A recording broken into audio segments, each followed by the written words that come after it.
ഭൂതത്തിൽ തൊമ്മിയച്ഛൻ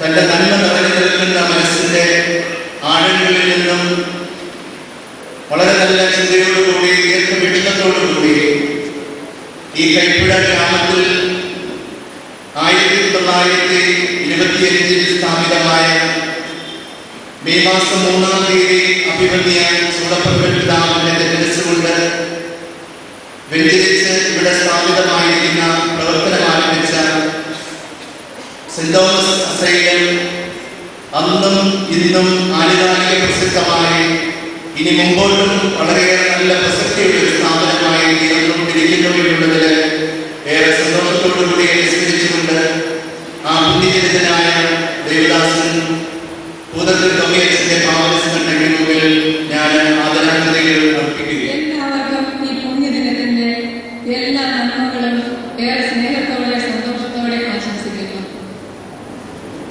90 വർഷങ്ങൾ പിന്നിട്ടിരിക്കുന്ന saint Thomas അസൈലത്തിന്റെ നവതി ആഘോഷിക്കുമ്പോൾ നമ്മുടെ മനസ്സിന്റെ അഗാധങ്ങളിൽ നിന്നും പണ്ണിമണി പോലെ മാറ്റുകൊള്ളുന്ന സുന്ദര സ്വരൂപ നാമം അസൈല സ്ഥാപകനായ ദേവദാസൻ ഭൂതത്തിൽ തൊമ്മിയച്ഛൻ. 2-ാം വത്തിക്കാൻ സാർവത്രിക സുഖദോസിന് മുമ്പേ ജീവിതം കൊണ്ടും പ്രവർത്തനങ്ങൾ കൊണ്ടും വാക്കുകൊണ്ടും ക്രിസ്തുവിനെ സാക്ഷ്യം വഹിക്കുക എന്നതാണ് സഭയിലും ലോകത്തിലും സമഗ്ര ജീവിതത്തിലുള്ള പ്രത്യേകമായ ദൗത്യം എന്നത് മനസ്സിലാക്കിയിരുന്ന പരിശുദ്ധാത്മാവിന്റെ പ്രവർത്തനത്തിന് വിധേയനായിരുന്ന ഒരു പുണ്യ പുരോഹിതനായിരുന്നു ദേവദാസൻ ഭൂതത്തിൽ തൊമ്മിയച്ഛൻ. വികലാംഗരും രോഗികളും പ്രായമായവരുമായ സ്ത്രീജനങ്ങളെ അവഗണിച്ചിരുന്ന കാലഘട്ടത്തിൽ അവരെ പരിഗണിക്കുവാൻ 90 വർഷങ്ങൾക്ക് മുമ്പേ സെന്റ് തോമസ് അസൈലം എന്ന പേരിൽ ഒരു അഗതി മന്ദിരം സ്ഥാപിച്ച ബഹുമാനപ്പെട്ട തൊമ്മിയച്ഛൻ കരുണയുടെ പിതാവാകുന്നു. ഈ ചെറിയ ഒഴിവിന് നിങ്ങൾ ചെയ്തു കൊടുത്തപ്പോഴെല്ലാം എനിക്ക് തന്നെയാണ് ചെയ്തു തന്നത് എന്ന തിരുവചനത്താൽ പ്രചോദിതനായി സമാരംഭിച്ച സെന്റ് തോമസ് അസൈലത്തിന്റെ ആരംഭത്തെക്കുറിച്ച് ഓർക്കുമ്പോൾ എത്ര ദൃഢതയുള്ള വിശ്വാസവും പ്രത്യാശയും അദ്ദേഹത്തിന് ഉണ്ടായിരുന്നുവെന്നത്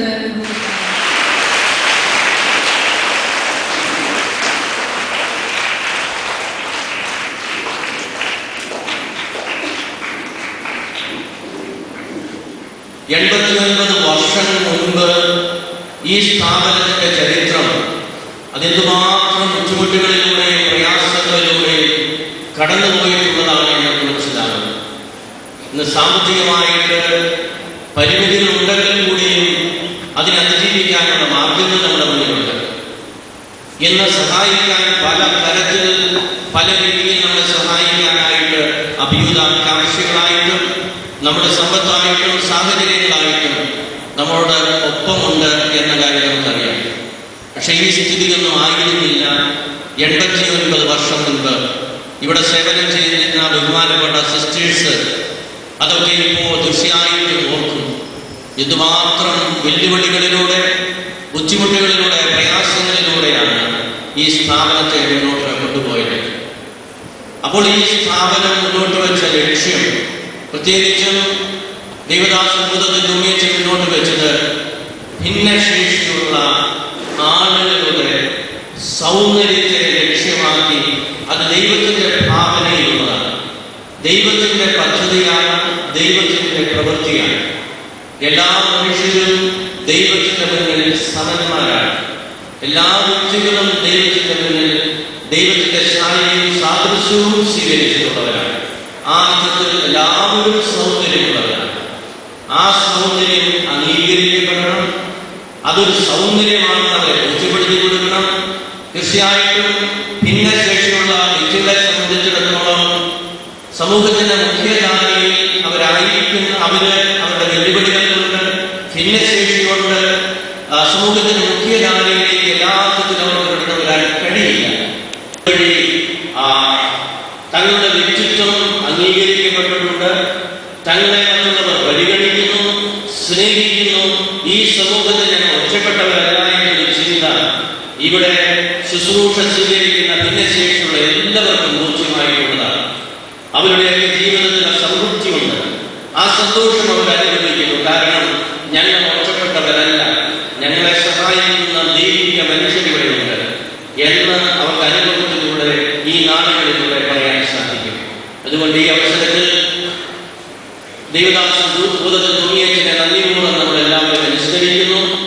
സെന്റ് ജോസഫ് സന്യാസിനി സമൂഹത്തിലെ എല്ലാ അംഗങ്ങളെയും ഞങ്ങൾ എല്ലാവരും നന്ദിയോടെ ഓർമ്മിക്കുന്നു. കാരണം ഭിന്നശേഷിയുള്ള ആളുകളുടെ സൗന്ദര്യം നിലനിർത്തുന്നവരാണ് നിങ്ങൾ ഓരോരുത്തരും.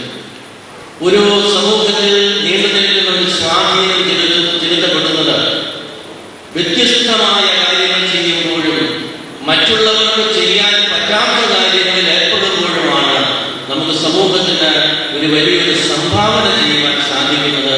നമ്മുടെ സേവനം തിരിച്ചറിയപ്പെടുന്നത്, അംഗീകരിക്കപ്പെടുന്നത്. മറ്റുള്ളവർ നടത്തുന്ന സ്ഥാപനങ്ങൾ നടത്തുമ്പോഴും മറ്റുള്ളവർ ഏർപ്പെടുത്തുന്ന അല്ലെങ്കിൽ മറ്റുള്ളവർ നടത്തിക്കൊണ്ടു പോകുന്ന രീതിയിൽ നമ്മളൊരു കാര്യം ചെയ്താൽ നമ്മുടെ സേവനത്തിന് വലിയ വിലയുണ്ടാവില്ല.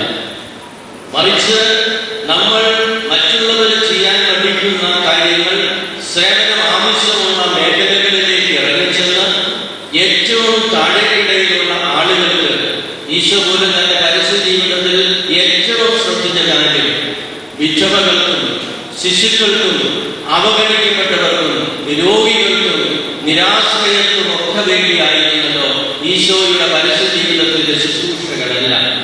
ആ ശുശ്രൂഷയുടെ തുടർച്ചയാണ് സഭയുടെ ശുശ്രൂഷകളിലൂടെ നമ്മൾ നിർവഹിച്ചുകൊണ്ടിരിക്കുന്നത്. ആ ശുശ്രൂഷയാണ് വ്യത്യസ്തമായ രീതിയിൽ ഏറ്റവും ഭംഗിയായി സുന്ദരമായി സെന്റ് ജോസഫ് സന്യാസിനി സമൂഹം ഏറ്റെടുത്തിരിക്കുന്നത്. അതിന് അവർ നീണ്ട ഒരു ചരിത്രമുണ്ടതിന്.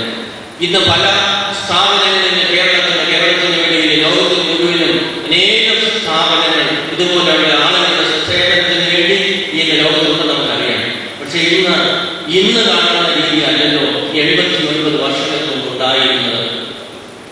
ഈ സിസ്റ്റേഴ്സ് വളരെ ത്യാഗപൂർവ്വം ധീരമായി മുന്നോട്ട് വന്നതുകൊണ്ടാണ് അനേകം പേർക്ക് ആശ്വാസമായി തീരുന്നത്. പല കുടുംബത്തിനും വ്യക്തികൾക്കും സമൂഹത്തിനും പ്രചോദനവും വളരെയേറെ സഹായവും അതിലൂടെ ലഭിച്ചിട്ടുള്ളത്. ഇതൊക്കെ ഈ അവസരത്തിൽ നമ്മൾ നന്ദിയോടെ അനുസ്മരിക്കണം. സെന്റ് ജോസഫ് സന്യാസിനി സമൂഹത്തെ അവസരത്തിൽ പ്രത്യേകമായിട്ട് ഞാൻ അഭിനന്ദിക്കുന്നു.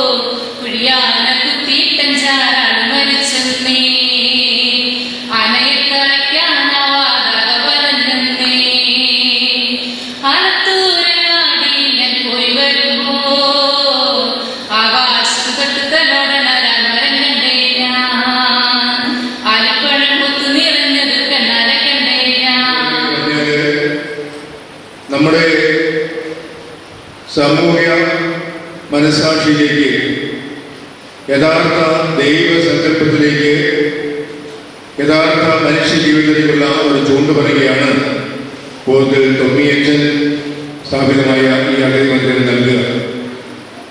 ഈ അഗതി മന്ദിരത്തിന്റെ തുടക്കത്തിന് ശേഷം ധാരാളം സന്യാസ സഭകളും വ്യക്തികളും ഒക്കെ ഒരുപാട് ഒത്തിരി സ്ഥാപനങ്ങൾ ഇതുപോലെ പ്രവർത്തിച്ചിട്ടുണ്ടെങ്കിലും അതിനെല്ലാം പ്രചോദനമായിരുന്നത് 90 വർഷം മുമ്പ് രാജദർശിയായ പോത്തിൽ തൊമ്മിയച്ചൻ ചെയ്ത വലിയ കാര്യമാണ്. ദൈവത്തെ സ്നേഹിക്കുന്നവൻ സഹോദരനെ സ്നേഹിക്കണം. കാണപ്പെടുന്ന സഹോദരനെ സ്നേഹിക്കാതെ കാണപ്പെടാത്ത ദൈവത്തെ സ്നേഹിക്കുവാൻ സാധിക്കില്ല എന്ന ദർശനത്തിന്റെ പശ്ചാത്തലത്തിൽ ഏറ്റവും ശാരീരികവും മാനസികവുമായ ന്യൂനതയുള്ള ഭിന്നശേഷിയുള്ള മക്കളെ ദൈവത്തെ കണ്ടുകൊണ്ട് അവർക്ക് വേണ്ടി എന്തെങ്കിലും ചെയ്യണമെന്ന് തോന്നിയ പോതത്തിൽ തൊമ്മിയച്ചൻ വലിയ മനുഷ്യനാണ്. പോതത്തിൽ തൊമ്മിയച്ചൻ ഒരു സന്യാസ സഭയുടെ സ്ഥാപകനല്ല ആയിത്യമായത്. അദ്ദേഹം യേശു ദർശനം കണ്ട ദൈവരാജ്യത്തിൽ പാവപ്പെട്ടവർക്ക് വേണ്ടി ഒരു സ്ഥാപനം തുടങ്ങുകയാണ് ചെയ്തത്, ഒരു പ്രസ്ഥാനം ആരംഭിക്കുകയാണ് ചെയ്തത്. അവർക്ക് യാതൊരു കുറവും ഉണ്ടാകാതിരിക്കാൻ വേണ്ടിയാണ് 3 വർഷത്തിന് ശേഷം സന്യാസി സമൂഹം സ്ഥാപിക്കുന്നത്. അദ്ദേഹത്തിന്റെ ലക്ഷ്യം സന്യാസി സമൂഹമായിരുന്നില്ല, മറിച്ച് ഈ നാട്ടില് ഈ രാജ്യത്തുള്ള പാവപ്പെട്ടവർക്ക് ഒരു അഡ്രസ് ഉണ്ടാകണം, അവർ ദൈവത്തിന്റെ മക്കളാണെന്നും അവരും മറ്റുള്ളവർക്ക് പോലെയുള്ള തുല്യനീതിയും അവകാശമുണ്ടെന്ന് സമൂഹത്തെ ബോധ്യപ്പെടുത്താൻ വേണ്ടിയാണ് പരിശ്രമിച്ചത്. കുരിശ്, അതിന്റെ ഇടത് സൈഡിലൊരു ഓമം, അതിന് തൊട്ടങ്ങാട്ട് ഒരു ചന്ദ്രക്കൻ. ഇത് മൂന്നും ഇവർ ഞങ്ങളുടെ മക്കളാണ് എന്ന് മാത്രം. ഇത്രയും കേട്ടപ്പോൾ ഞാൻ ഞെട്ടി ഉണർന്നു. എന്നെ വളരെ കോരിത്തരിപ്പിച്ച ഒരു നിമിഷമാണ്. അതായത് കുരിശും ഓമും ചന്ദ്രക്കലയും കൂടെ ക്രിസ്തുവും കൃഷ്ണനും മുഹമ്മദ് നബിയും കൂടെ എന്നോട് പറയുകയാണ്, ഇവർ ഞങ്ങളുടെ മക്കളാണ്. പിന്നെ എനിക്കൊന്ന് ശങ്കിക്കേണ്ടി വന്നില്ല. ഈ ഓർഫനേജ് പോലെയുള്ള ഓർഫനേജ് അസോസിയേഷന്റെ എല്ലാ ചുമതലകളിലും വരുവാൻ ദൈവം യോഗം ലഭിച്ചത് അതൊരു ദർശനമാണ്. പ്രിയമുള്ളവരെ, ദൈവം എന്നൊരു കൺസെപ്റ്റ് ഉണ്ടെങ്കിൽ ആ ദൈവത്തിൻ്റെയാണ്. ഞാൻ പറഞ്ഞു, നമ്മൾ ക്രിസ്ത്യാനികളായതുകൊണ്ട് ക്രിസ്തുവിന്റെ മാത്രമല്ല കൃഷ്ണന്റെയും മുഹമ്മദ് നബിയുടെയും ഒക്കെ മക്കളാണ് നമ്മൾ ഇന്ന് പരിചരിക്കുന്നവർ. ഈ ചെറിയവരിൽ ഒരുവന് ചെയ്തത് എനിക്ക് ചെയ്തതാണെന്നുള്ള വലിയ ദർശനമാണ്. അതുകൊണ്ട് ഏറ്റവും അനുഗ്രഹപ്രദമായി ആ ദൈവനിയോഗം ഏറ്റെടുത്ത സെന്റ് ജോസഫ് സന്യാസി സമൂഹത്തിന്റെ പ്രവർത്തനം വളരെ ശ്ലാഘനീയമാണ്. അവർ ആ ഒരു നിറവിലാണ് പ്രവർത്തിക്കുന്നത്. പ്രത്യേകമായി ഓർഫനേജ് അസോസിയേഷന്റെയും അതോടൊപ്പം ഓർഫനേജ് കൺട്രോൾ ബോർഡിന്റെയും മറ്റുള്ള എല്ലാ സ്ഥാപനങ്ങളുടെയും നാമത്തിലുള്ള എല്ലാ ആശംസകളും ആദ്യമായി തന്നെ. രണ്ടാമത് എനിക്ക് പറയുവാനുള്ളത്, ഇന്ന് ഈ സന്യാസി സമൂഹം സ്ഥാപിച്ച ദേവദാസൻ അദ്ദേഹത്തിന്റെ കാലഘട്ടത്തിന്റെ ഒരു പ്രത്യേകതയായിരുന്നു. അദ്ദേഹം 1872 ജനിച്ച് 1943 ദൈവസന്നിധിയിലേക്ക് വാങ്ങിപ്പോയി. ഈ കാലഘട്ടത്തിലാണ് ഗാന്ധിജി ജീവിച്ചിരുന്നത്. ഞാനിന്ന് മനോജരായിരിക്കുന്ന പമ്പാടി തേറായി കളറിറങ്ങിയിരിക്കുന്ന പരിശുദ്ധനാണെന്ന് സഭയെ പ്രഖ്യാപിച്ചില്ലെങ്കിലും പരിശുദ്ധമെന്ന് എല്ലാവരും പറയുന്ന പരിശുദ്ധ പമ്പാടത്തിന് വേണ്ടി 1865 ജനിച്ച് 1885 ജനിച്ച് 1965 കാലം ചെയ്ത ഒരു മഹാപരിശുദ്ധനാണ്. ഈ കാലഘട്ടത്തിന്റെ ഒരു പ്രത്യേകത, ഈ ദൈവദാസനെ കുറിച്ച് കൂടുതൽ വായിക്കുവാനായിട്ട് കഴിഞ്ഞില്ലെങ്കിലും പരിശുദ്ധനായ പമ്പാടി തിരുമേനി ഈ കാലഘട്ടത്തിന്റെ പ്രത്യേകതയാണ്. അദ്ദേഹം ബിഷപ്പായിരിക്കുമ്പോൾ മുറിക്കുള്ളിൽ നിൽക്കുമ്പോൾ ഒരു കുഷ്ഠരോഗി പുറത്ത് കാണാനായിട്ട് വന്നു. ഒരു ശമ്മാശൻ ഓടിച്ചെന്ന് പറഞ്ഞു, പിതാവേ, പുറത്തൊരു കുഷ്ഠരോഗി വന്നു നിൽക്കുന്നു. അദ്ദേഹം ഒരു ആത്മഗതം പറഞ്ഞു, എന്റെ കർത്താവ് കുഷ്ഠരോഗിയെ തൊട്ടിട്ടേ ഉള്ളൂ, എനിക്ക് അവനെ ഒന്ന് ചുംബിക്കണം. അദ്ദേഹം ഓടി വന്ന് ആ കുഷ്ഠരോഗിയുടെ 2 കവളത്തും ചുംബിച്ചു.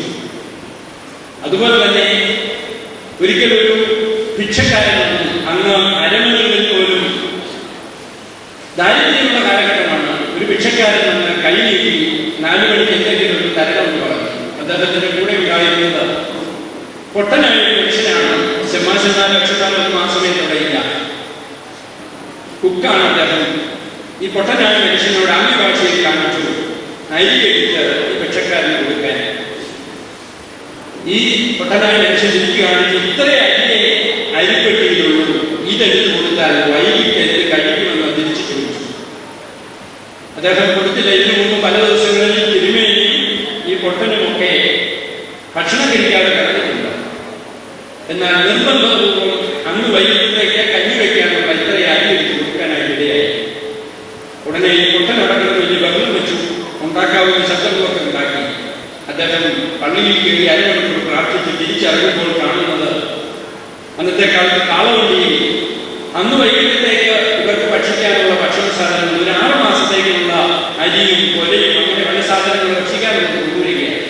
ആ സമയത്ത് ആ തിരുമേനി പറഞ്ഞൊരു വാക്കുണ്ട് അവരോട് ആംഗ്യഭാഷയിൽ, കണ്ടോ, കൊടുത്താലേ കിട്ടൂ, ദൈവം തന്നാലേ ഉണ്ടാകൂ. ഞാൻ ഈ 2-3 സന്ദർഭങ്ങൾ ഓർമ്മിച്ചത് ഈ ദൈവദാസന്റെയും അദ്ദേഹത്തിന്റെയും ഒക്കെ ഉള്ളിന്റെ ഉള്ളിൽ നിന്നാണ് ഈ ചാരിറ്റി ബോധം ഉണ്ടായത്, പാവപ്പെട്ടവർക്ക് കരുണയുണ്ടായത്. യേശുക്രിസ്തുവിനെ ധ്യാനിക്കുന്നതുപോലെ തന്നെ ഈ ദൈവദാസൻ തൊഴിലാളികളെയും ധ്യാനിക്കണം. അദ്ദേഹത്തിന്റെ ഓരോ ജീവിതത്തിലെ ഓരോ അനുഭവങ്ങളും നമുക്ക് ഇമിറ്റേറ്റ് ചെയ്യാനായിട്ട്, പങ്കുവയ്ക്കാനായിട്ട്, ശ്രേഷ്ഠരായിരിക്കാനായിട്ട്, വിശുദ്ധരായിരിക്കാനായിട്ട് ഒരു അവസരം നമുക്ക് കാണണം. അതുകൊണ്ട് അദ്ദേഹത്തെ പഠിക്കണം, അദ്ദേഹത്തിന്റെ ജീവിതത്തെ ധ്യാനിക്കണം. അതായിരിക്കണം ഈ ഓരോ സന്യാസി സമൂഹത്തിന്റെയും അംഗങ്ങളുടെ പ്രത്യേകത. എന്തെങ്കിലും പ്രവർത്തിക്കുന്ന ആഗ്രഹം, എപ്പോഴും തനിക്കൊന്നുമില്ല പഠിക്കാനായിട്ടുള്ള ആഗ്രഹം, ദൈവത്തിന്റെ ഹിതമനുസരിച്ച് പ്രവർത്തിക്കുന്ന പ്രത്യേകിച്ച് സമർപ്പണവും ദൈവത്തിന്റെ അനുസരണമുള്ള പ്രവർത്തനവുമാണ് ഒരാളെ ശ്രേഷ്ഠനാക്കുന്നത്. പിതാവ് പ്രവർത്തിക്കുന്നുണ്ടാണ്.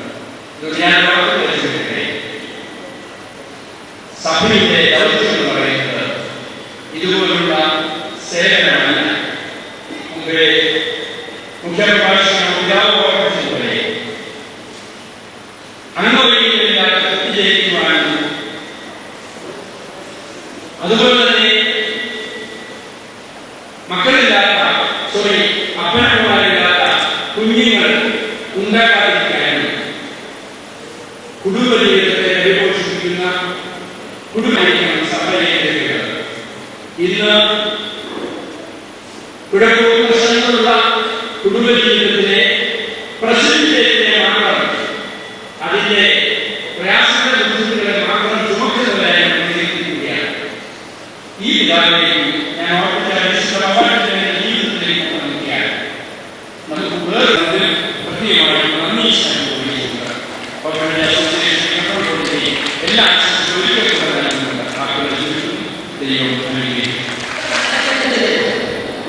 ജനത്തിന്റെ നിലവിളിക്ക് ഉത്തരമായിട്ടാണല്ലോ സന്യാസി സമൂഹങ്ങളോ മറ്റ് സ്ഥാപനങ്ങളോ പടുത്തുയർത്തുവാൻ മഹാത്മാക്കളെ ദൈവം ഉപകരണമാക്കുന്നത്. ഇവിടെ പ്രാസംഗികർ സൂചിപ്പിച്ചതുപോലെ 90 വർഷങ്ങൾക്ക് മുൻപ് ഭിന്നശേഷിയുള്ള സഹോദരങ്ങളുടെ ശുശ്രൂഷയ്ക്കായി സ്ഥാപനമില്ലാതിരുന്ന കാലഘട്ടത്തിന്റെ വെല്ലുവിളികളെ നേരിട്ടുകൊണ്ട് പുണ്യശ്രാവനായ കുടുംബത്തിൽ സ്ഥാപിച്ച ഈ അസൈലം സ്ഥാപക പിതാവിന്റെ സ്വപ്ന ഹൃദയത്തിൽ ഏറ്റുവാങ്ങി ത്യാഗങ്ങൾ ശ്രദ്ധിച്ച് കഷ്ടപ്പാടുകൾ ശ്രദ്ധിച്ച് വളർത്തി വലുതാക്കി ഇന്ന് വളരെയധികം ഫലം ചോദിക്കുന്ന വനവൃക്ഷമായി വളർത്തിയെടുത്ത് അനേകാലങ്ങൾക്ക് ആശ്വാസത്തിന്റെ കേന്ദ്രമായി പരിരസിപ്പിക്കുവാൻ ഇടയാക്കിയ സെന്റ് ജോസഫ് സിസ്റ്റേഴ്സിന്റെ ത്യാഗത്തിന്റെ മുമ്പിൽ അതിരാജ്യം അർപ്പിക്കുകയാണ്, അഭിനന്ദനങ്ങൾ നൽകുകയാണ്. ഇനിയും ഈ സ്ഥാപനത്തിലൂടെയും മറ്റ് ശുശ്രൂഷകളിലൂടെയും ധാരാളം നന്മ ചെയ്യുവാൻ തിരുഹൃദയത്തിന്റെ കർണാടക സ്നേഹം മറ്റവർക്ക് വെളിപ്പെടുത്തി കൊടുക്കുവാൻ ഇനിയും സഹോദരന്മാരെ പ്രാപ്തിയാക്കട്ടെ എന്ന് ആശംസിക്കുകയും പ്രാർത്ഥിക്കുകയും ചെയ്യുന്നു.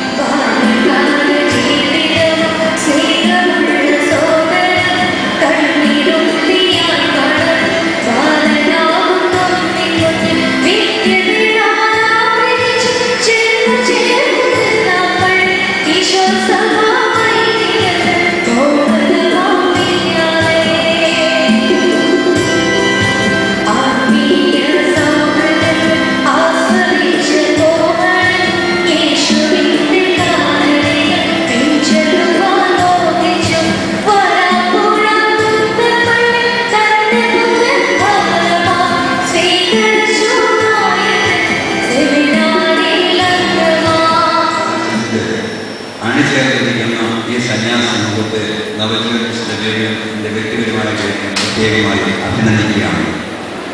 നമ്മുടെ നവജീവൻ ആരംഭിച്ചപ്പോൾ പുരാതനമായിട്ടുള്ള സ്നേഹബന്ധത്തിൽ ഈ കൈപ്പിടുന്നതിൻ്റെ ഒരു പ്രാവട്ടം മാൻവട്ടം അടുത്തുള്ള പ്രദേശങ്ങളിലൊക്കെ വാഴപ്പലയും കപ്പയും ചേനയും ചേനയും അരിയും ഒക്കെ കമാൻഡ് ടീപ്പിൽ എത്തിച്ചെന്നൊരു കാലം ഉണ്ടായിരുന്നു. അന്നത്തെ അമ്മച്ചിമാർ പറഞ്ഞു, മക്കൾക്ക് വേണ്ടി പ്രാർത്ഥിക്കുന്നേ തോന്നിച്ചേട്ട, ഇതൊക്കെ തരാനുള്ളൂ. ആ മക്കൾക്ക് വേണ്ടി ഞങ്ങളും ആ രോഗികളാകുന്ന സഹോദരങ്ങളൊക്കെ പ്രാർത്ഥിച്ചു. ആ മക്കളെയൊക്കെ ദൈവം അനുഗ്രഹിച്ചു. എല്ലാവരും വിദ്യാസമ്പന്നരായ വിദേശ രാജ്യങ്ങളിൽ പോയി നല്ല ശമ്പളം വാങ്ങിക്കുന്ന ജോലിക്ക് അവർക്ക് ദൈവം കൊടുത്തപ്പോൾ പിതാക്കന്മാരുടെ വേർപ്പുകളുടെ പാടവും പറമ്പും കണ്ണുകളുടെ പ്രാർത്ഥനയും കുറച്ചൊക്കെ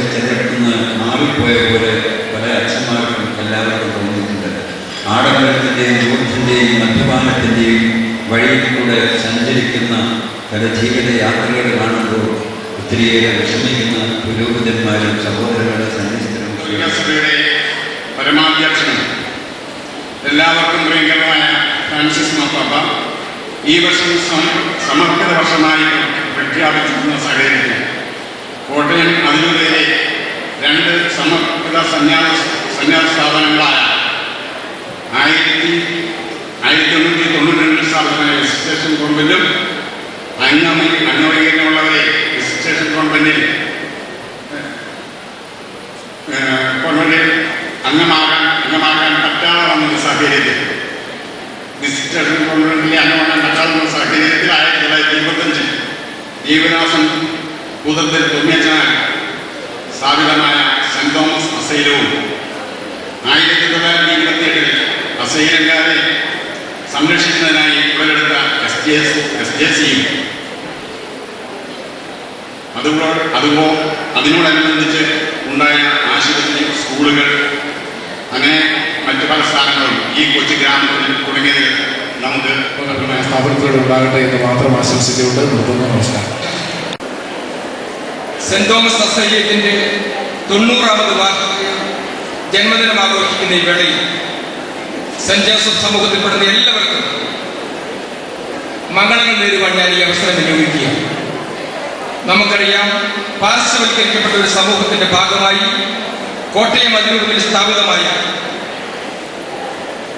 ഭൂതത്തിൽ തൊമ്മിയച്ചനിലൂടെ അനുഗ്രഹിക്കപ്പെട്ട ഇന്ന് ഒട്ടേറെ ആളുകളുടെ നമുക്കറിയാം മെഡിക്കൽ കോളേജിലടക്കം ക്യാൻസർ രോഗികളെയും അതോടൊപ്പം സേവന മുഖമുദ്രയാക്കിയ പ്രിയപ്പെട്ട സന്യാസിമാരെ അകമഴിഞ്ഞ് അഭിനന്ദിക്കുവാനും കാലാകാലങ്ങളിൽ അതിന് നേതൃത്വം നൽകിയ മദർ ജനറൽമാരെയും ആ മുഴുവൻ ആളുകളെയും അഭിനന്ദിച്ചുകൊണ്ട് നിങ്ങൾക്ക് എല്ലാവർക്കും ദൈവത്തിന്റെ കണക്ക് പുസ്തകത്തിൽ സ്ഥാനമുണ്ടാകുമെന്ന് മാത്രം പറഞ്ഞുകൊണ്ട് എല്ലാ നന്ദിയും നേർന്നുകൊണ്ട് നിർത്തുന്നു. ഒരു പൊതുപ്രവർത്തനത്തിലേക്ക് കടന്നു വരുമ്പോൾ എനിക്ക് താങ്ങുന്നതലമായിരുന്ന ഒരു സ്ഥാപനം എന്ന് പറയുന്നത് ഞാൻ എടുത്തു പറയുവാൻ ആഗ്രഹിക്കുകയാണ്. അത്തരണത്തിൽ പുതുതൽ തൊമ്മിയച്ചന്റെ എല്ലാ ദൈവാനുഗ്രഹവും നമുക്ക് ഓരോരുത്തർക്കും ലഭിക്കട്ടെ എന്ന് പ്രാർത്ഥിച്ചുകൊണ്ട് ഇവിടെ നടക്കുന്ന ഈ നവതിയാഘോഷത്തിന് എല്ലാ നന്മകളും നടന്നുകൊണ്ട് എന്റെ വാക്കുകൾ നിർത്തുന്നു. ശൈലത്തിന്റെ നവതി ആഘോഷത്താൽ ഈ സായാഹ്നം അനുഗ്രഹീതമാണ്. മാത്യു സുവിശേഷകൻ പറയുന്നു, എന്റെ വചനം ശ്രവിക്കുകയും അവ പാലിക്കുകയും ചെയ്യുന്നവൻ ആഴത്തിൽ കുഴിച്ച് പാറമേൽ അടിസ്ഥാനമിടുന്ന വിവേകമതിയായ മനുഷ്യന് തുല്യനാണ്. കാറ്റൂതി വെള്ളപ്പൊക്കമുണ്ടായി അത് ഭവനത്തിന്മേൽ ആഞ്ഞടിച്ചു, എങ്കിലും അത് വീണില്ല, കാരണം അത് പാറമേൽ സ്ഥാപിതമായിരുന്നു. അതെ, ദേവദാസൻ തൊമ്മിയച്ചനെ കുറിച്ചും സെന്റ് തോമസ് അസൈലത്തെ കുറിച്ചും ഇത് തന്നെയാണ് പറയുവാനുള്ളത്. തിരുവചനത്തിൽ അടിസ്ഥാനമിട്ട് ദിവ്യകാരുണ്യത്തിൽ ഉറപ്പിക്കപ്പെട്ട തൊമ്മിയച്ചന്റെ കണ്ണുനീരിന്റെയും വിയർപ്പിന്റെയും ഫലമായി വളർത്തപ്പെട്ട സെന്റ് തോമസ് അസൈലം ഇന്ന് മലയിലുയർത്തിയ ദീപം പോലെ ഏവർക്കും സ്വാതന്ത്ര്യത്തിന്റെയും സ്നേഹത്തിന്റെയും പ്രകാശം ഉള്ളിൽ ജ്വലിപ്പിച്ച് കാരുണ്യ സ്പർശനത്തിനായി മാറി വിളിക്കുന്നു. 90ാം വയസ്സിലെത്തിയ ഈ മുത്തശ്ശി ഇന്നും യുവത്വത്തിന്റെ പ്രസരിപ്പോടെ തണലും തണലും നൽകി പൂവും ഫലവും ചൂടി എല്ലായിടത്തേക്കും ശാഖ വിരിക്കാൻ വെട്ടം കൊണ്ടു നിൽക്കുന്നു. ഓരോ പുഷ്പാർച്ചനയിലും പുഷ്പങ്ങളോടൊപ്പം അവയ്ക്ക് ജന്മം നൽകിയ ചെടികൾ കൂടി ബഹുമാനിക്കപ്പെടുന്നു. കരുണയ്ക്കായി കേഴുന്ന ഹൃദയങ്ങളിലേക്ക് കരുണാകര സ്നേഹത്തിന്റെ ചാരത്തിൽ തീർത്ത ദേവദാസൻ തൊമ്മിയച്ചന്റെയും ഈ സ്ഥാപനത്തിന്റെ മധ്യസ്ഥനായ തോമസ് ലിഹായുടെയും മുൻപിൽ കരങ്ങൾ കൂപ്പിക്കൊണ്ട് നാളിതുവരെ കരുതലോടെ പരിപാലിച്ച സർവശക്തനായ ദൈവത്തിന് നന്ദി അർപ്പിച്ചുകൊണ്ട് ഞാൻ എന്റെ കത്തിലേക്ക് നീക്കുന്നു.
ദർശന സിദ്ധി ലഭിച്ച സ്വത്വഗുണങ്ങളുണർത്താം. സ്വരാജ് വിജയ പതാകയുയർത്താം. സമസ്ത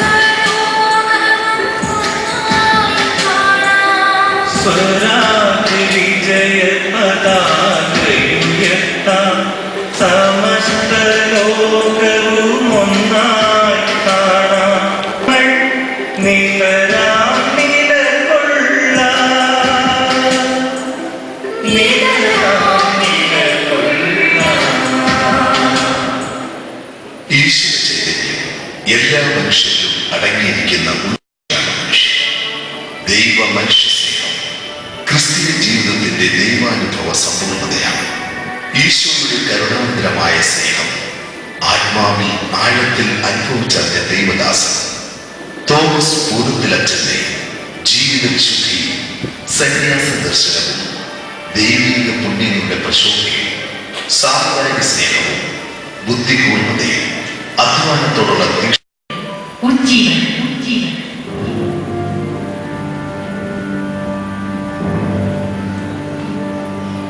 ഹേ പ്രപഞ്ചമേ, നീ മായയാണ്, ഖരമാണ്, ദ്രവമാണ്, പ്ലാസ്മയാണ്. എന്താണ് പ്രപഞ്ചമേ? നീ എന്താണ്? തേജസ്സാണ്, ഇരുളാണ്, വെളിച്ചമാണ്, ചൂടാണ്, തണുപ്പാണ്, തന്മാത്രയിലെ അണുക്കളാണ്, അണുവിനുള്ളിലെ കണങ്ങളാണ്, കണങ്ങൾക്ക് തരംഗം, തരംഗത്തിലെ ചലനമോ, ചലനത്തിന് ഊർജമോ? അതെ, ഊർജം. ഈ ഊർജമായിരിക്കാം ശബ്ദമായി രൂപാന്തരം പ്രാപിച്ചത്. അതെ, ആദിയിൽ വചനമുണ്ടായി.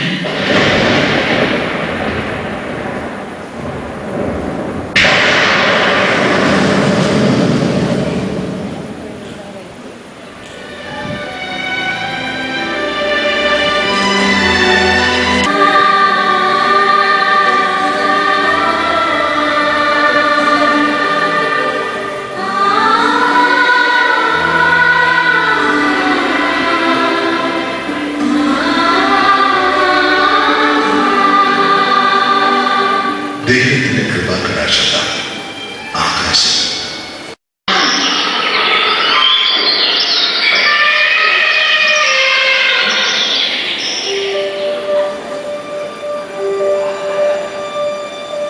എല്ലാം സുന്ദരം തന്നെ, പക്ഷേ എന്തിനേയും നിയന്ത്രിക്കാൻ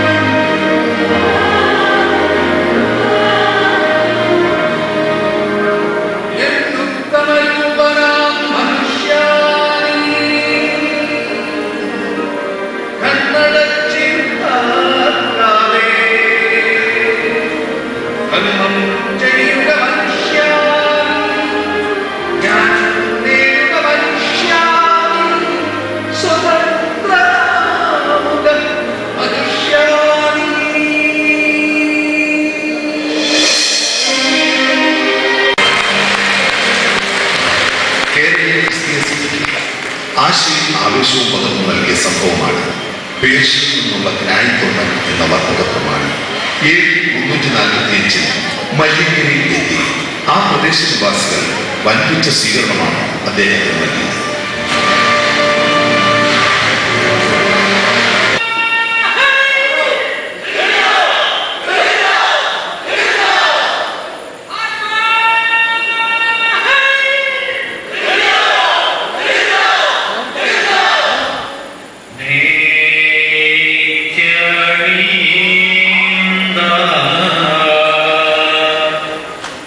Be you.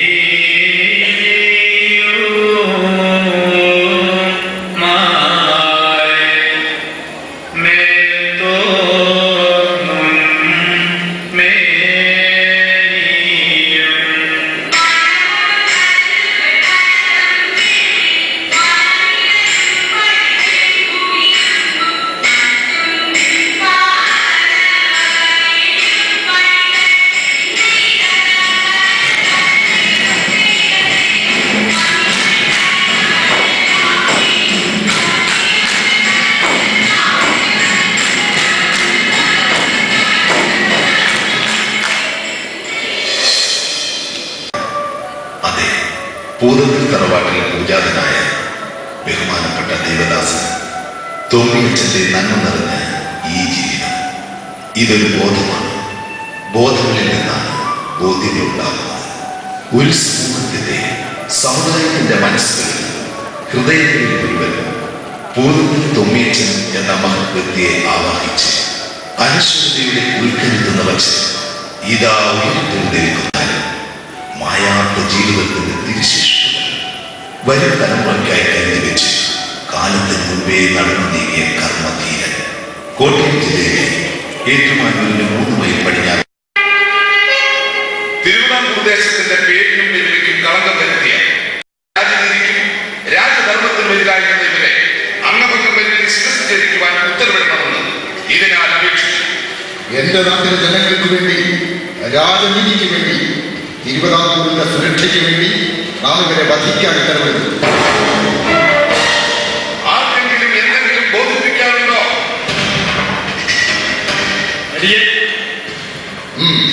പറയൂ.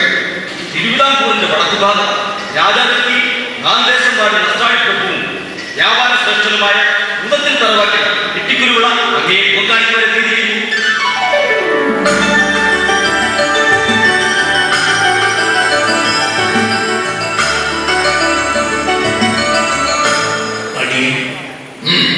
എന്തു വേണം? പൊന്നുദേശം വാഴും രാമവർമ്മ മഹാരാജൻ നീണാൾ വാഴട്ടെ. രാജാവും രാജനീതിയും മാനിച്ചുകൊണ്ട് അടിയൻ പറഞ്ഞുകൊണ്ട് നസ്രാണിമാരുടെ ഒരുവയിൽ ഞങ്ങളുടെ മതം ഇട്ടിക്കുരുവിള പറഞ്ഞു വരുന്നതിന്റെ സാരം തിരുവുള്ളം തോന്നി ക്ഷമിച്ച് അവരെ വിട്ടയക്കണമെന്ന് അടിയൻ താഴ്മയായി അപേക്ഷിക്കുന്നു. ദേശപ്രമുഖനും വ്യാപാര ശ്രേഷ്ഠനുമായ ഇട്ടിക്കുരുവിളയുടെ അപേക്ഷ നാം സ്വീകരിക്കുന്നു. എന്നിരുന്നാലും ഇവർ ഓരോരുത്തരെയും ഒരു വ്യവസ്ഥയിന്മേൽ ഞാൻ വിട്ടയക്കാം.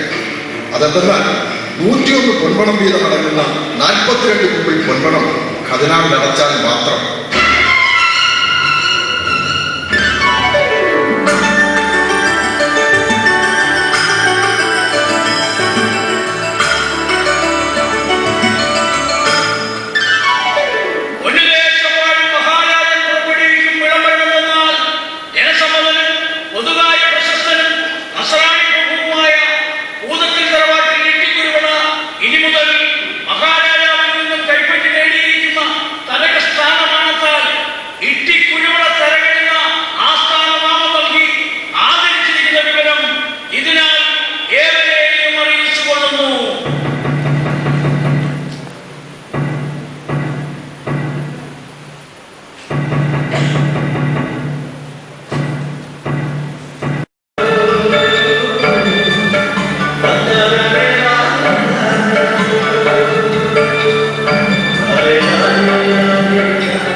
മറ്റെല്ലായിടത്തും അടിമപ്പണിയല്ലേ അമ്ര. യൂറിനൊരു ചത്ത വെച്ച് അന്തിയാവുന്ന പണിയോട് പണി. കൂലിയാണ് തരികയില്ല. കൂലി കിട്ടിയില്ലേലും വേണ്ടാന്നില്ല. കേൾക്കണ വയക്കിനോ ഒരന്ത്യമില്ല. തന്നോട് തന്നെ അവറ്റുകള് കഞ്ഞും തരില്ല, ഒരു കിട്ടി തരില്ല. ഇനി അഥവാ വല്ലതും തന്നാല് കുഴി കുഴിച്ച് അതിന്റെ പട്ടേലെ വെച്ച് ഒഴിച്ചു വെക്കും. ഈ സമയം ഞങ്ങൾ 10 അടി ദൂരെ മാറി നിൽക്കണം. ഒഴിച്ചു വെച്ച് ചവറ്റുകൾ അവരുടെ പാട്ടിനങ്ങ് പോകും. ഞാൻ ഓടി അടുത്ത് ചെല്ലുമ്പോ അത് കാക്കിയ കിളി കൊത്തി വലിക്കും. അവന്റെ കഴിച്ചതിന്റെ ബാക്കിയാണ് കിട്ടണത്. ഇത് കുടിക്കാനാണല്ലോ നല്ല ശോഭ. അല്ല കൊച്ചെണ്ണ വന്നിരിക്കും. ആര്? തൊമ്മിക്കുഞ്ഞ്. അതന്നെ ഇന്ന് കണ്ടില്ല. കുഞ്ഞു വരാത്ത ഒരു രസമില്ല. കഴിഞ്ഞ ദിവസം ഒരു സംഭവം ഉണ്ടായി. ആ കുഞ്ഞിന്റെ അടുത്ത് വന്നിരുന്നു. ഈ കാര്യത്തിൽ ചോദിച്ചു. കാര്യം എന്തോ ഉണ്ടായി. അതൊരു അണയാണ്. എന്റെ ദൈവമേ, അതൊക്കെ പേടിച്ചു പോയി. നീ എന്തിനാ പേടിക്കുന്നത്? നല്ല ശേഖം അടക്കോ ഒതുക്കമുള്ള കുഞ്ഞ്. കയ്യിൽ എത്തുന്നേ എല്ലാവർക്കും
പ്രാർത്ഥിക്കുമ്പോൾ എല്ലാ കള്ളവും എനിക്ക് കാണാം.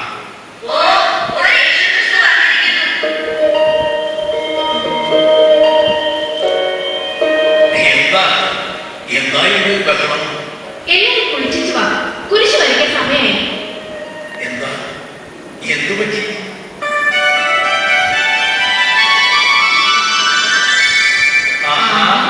ഇത്രയുള്ളോ? അപ്പൊ വഴക്ക് അവസാനിപ്പിക്കുന്നത് ആരാണ്?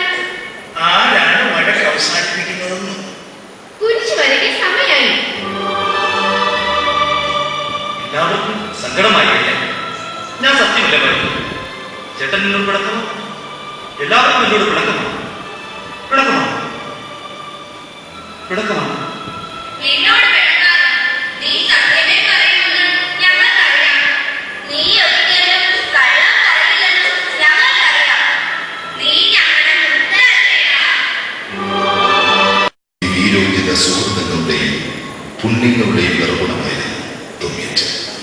2009 ജനുവരി 26 കോട്ടയം അതിരൂപത മെത്രാപ്പൊലീത്ത അഭിമന്യ മാർമാത്യു മൂലക്കാട്ട് ഭൂതത്തിൽ ബഹുമാന്യ തുമ്മിയച്ചനെ ദൈവസമക്ഷം ദൈവജനത്തെ സാക്ഷ്യപ്പെടുത്തി ദൈവദാസനായി പ്രഖ്യാപിച്ചു.